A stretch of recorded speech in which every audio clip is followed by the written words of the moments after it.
নমস্কাৰ, মই শ্ৰী ধীৰেন শৰ্মাই চেনেল ধৰ্মমালিকা অসমৰ পৰা অসমবাসীলৈ মাঘ বিহুৰ আন্তৰিক শুভেচ্ছা জনালোঁ। মাঘ বিহুৰ সংক্ৰান্তিৰ দোকমোকালিতে অসমীয়া ৰাইজে মেজিত অগ্নি প্ৰজ্বলন কৰি নতুন মাহ চাউল ফুল আদিৰে অগ্নি দেৱতাক পূজা সেৱা কৰে। অগ্নিদেৱ চাৰি বেদত হুতাসন নামে পূজিত। হুতাসন নামে আখ্যায়িত অগ্নিক বন্দনা কৰোঁ। সোণবৰণীয়া পবিত্ৰ জ্যোতিৰূপ অগ্নিক প্ৰণাম জনাওঁ। এই ভাৱেৰে একান্ত ভক্তিৰে মন্ত্ৰৰ দ্বাৰা অগ্নি সেৱা কৰা হয়।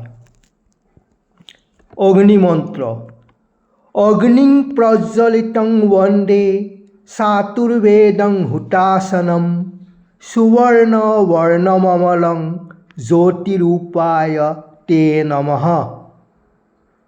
লিখিত ৰূপত মন্ত্ৰটো মাতি দিছোঁ। অগ্নিং প্ৰজ্বলিতং বন্দে চাতুৰ্বেদং হুতাসনম সুবৰ্ণ বৰ্ণমমলং জ্যোতিৰূপায় তে নমঃ। ধন্যবাদ।